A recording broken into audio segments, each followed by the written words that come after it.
मैंने 4-5 साल से नोट करना शुरू किया कि मुझे हेयर थिनिंग शायद होना शुरू हुई है। मेरे को साइड बाल्डनेस नज़र आने लगी है, बट यूजुअली मैंने उसको बहुत कैजुअल तरीके से लिया। मुझे लगा शायद तो मैंने ऐसे बहुत सारी मेडिसिन्स, पीआरपी सेशंस मैंने कंसिडर किए, बट उन लोगों ने मुझे एक लिमिट तक ही मेरे को सेटिस्फैक्शन दिया। So I think you should very welcoming to this QHT clinic and आपको ये एक्सपीरियंस शेयर करना चाहिए। हाय, मेरा नाम अभिनव है। मैं 34 ईयर्स ओल्ड हूँ एंड मैं गुड़गांव से क्यूएचटी क्लिनिक हरिद्वार में ट्रांसप्लांट कराने आया। मैंने 4-5 साल से नोट करना शुरू किया कि मुझे हेयर थिनिंग शायद होना शुरू हुई है। मेरे को साइड बाल्डनेस नज़र आने लगी है, बट यूजुअली मैंने उसको बहुत कैजुअल तरीके से लिया। मुझे लगा शायद फैमिली में मेरे सबको है तो शायद मुझे भी होना ही है, बट मैंने उसको इतना सीरियसली लिया नहीं। लेकिन जब 2-3 साल पहले ही मुझे वो इतना विजिबल होने लगा, मुझे लगा शायद मेरे साथ एक कम्प्लीटली डिफरेंट सिचुएशन है और मेरे हेयर एक डिफरेंट तरीके से मेरी बाल्डनेस को कवर कर रहे हैं, राइट। सो फिर मैंने गूगल पे, सोशल मीडिया पे मैंने रिसर्च करना शुरू किया कि मेरी इस बाल्डनेस का रीज़न क्या क्या हो सकता है, राइट।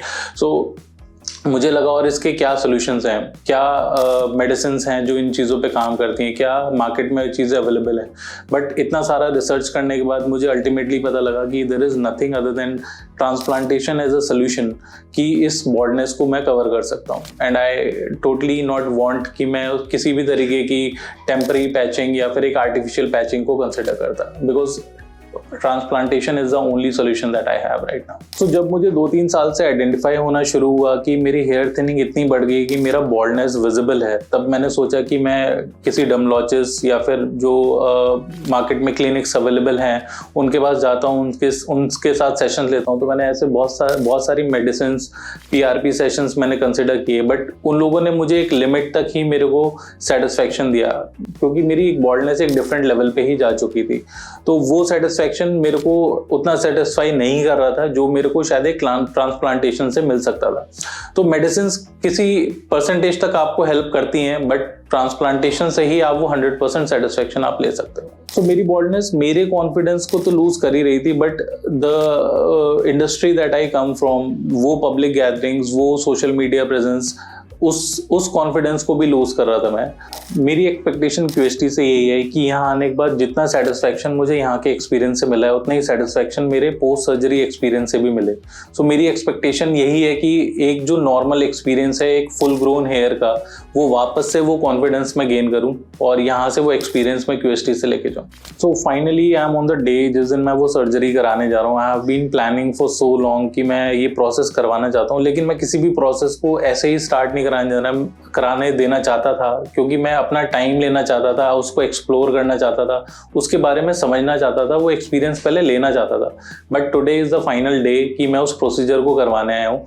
एंड हाँ, थोड़ी मिक्स फीलिंग्स हैं, नर्वसनेस भी है कि क्या होगा आगे प्रोसीजर में, लेकिन एक्साइटमेंट भी है आफ्टर सर्जरी, एक्सपीरियंस किस तरीके का होगा।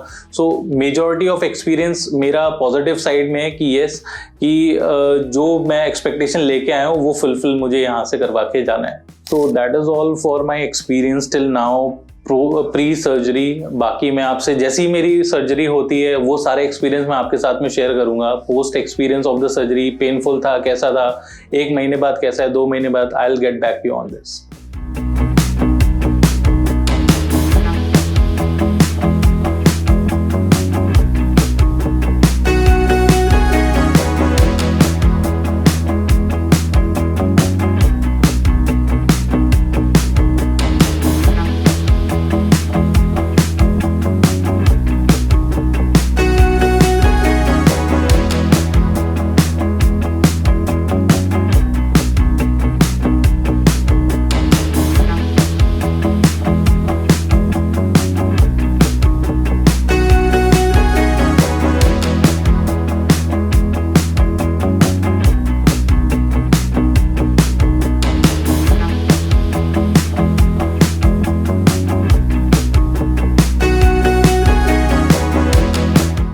हाय, I am Abhinav back again from Gurgaon. So आप जैसे कि देख पा रहे हैं कि मेरा ट्रांसप्लांटेशन अब कंप्लीट हो चुका है। आज मेरा लास्ट डे था ट्रांसप्लांटेशन का और लगभग 5500 ग्राफ्ट्स मेरे ट्रांसप्लांटेशन के लिए यूज़ हुए।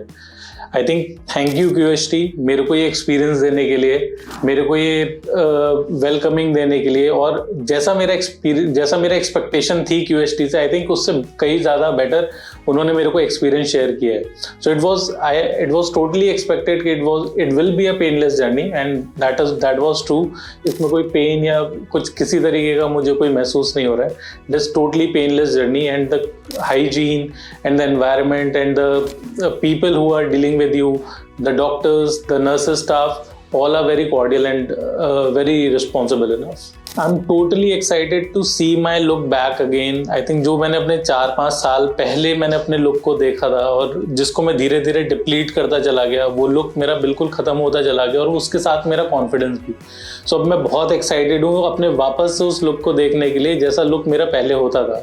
आई थिंक मेरा मैसेज है उन लोगों के लिए जो डरते हैं, जो समझते हैं कि ट्रांसप्लांटेशन किस तरीके से होता है, ट्रांसप्लांटेशन के क्या साइड इफ़ेक्ट्स होते हैं, कितना पेनफुल होता है. मेरा एक्सपीरियंस अगर मैं उन लोगों के लिए बोलूँ तो I think it is totally painless. आपको बहुत ज़्यादा चिंता करने की ज़रूरत नहीं है. It is a normal day out.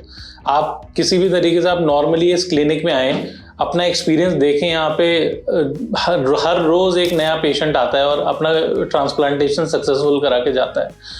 तो आपको बिल्कुल भी डरने की ज़रूरत नहीं है. उन लोगों के लिए खासकर जो सोचते हैं कि अगर मैं इस ट्रांसप्लांटेशन के बीच में जाऊंगा तो मेरे को शायद फ्यूचर में कोई दिक्कत होगी या फिर मेरा प्रेजेंट उससे कुछ इफेक्ट होगा, तो ऐसा कुछ भी नहीं है. तो I think you should very welcoming to this QST clinic, and आपको ये एक्सपीरियंस शेयर करना चाहिए. अब जैसे कि आप जानते हैं कि मेरा ट्रांसप्लांटेशन कंप्लीट हो गया है, तो अब मेरी नेक्स्ट जर्नी मेरे 1 महीने के बाद जो मेरे सेशंस होने हैं, PRP के सेशंस होने हैं, उसमें मैं अपनी ग्रोथ आप लोगों के साथ में शेयर करूंगा. मेरा एक्सपीरियंस कैसा रहा, मेरा उस PRP सेशन के टाइम पे मेरा रिजल्ट किस तरीके का है, वो मैं आपके साथ में 1 महीने बाद लेके आऊँगा. So just be right back.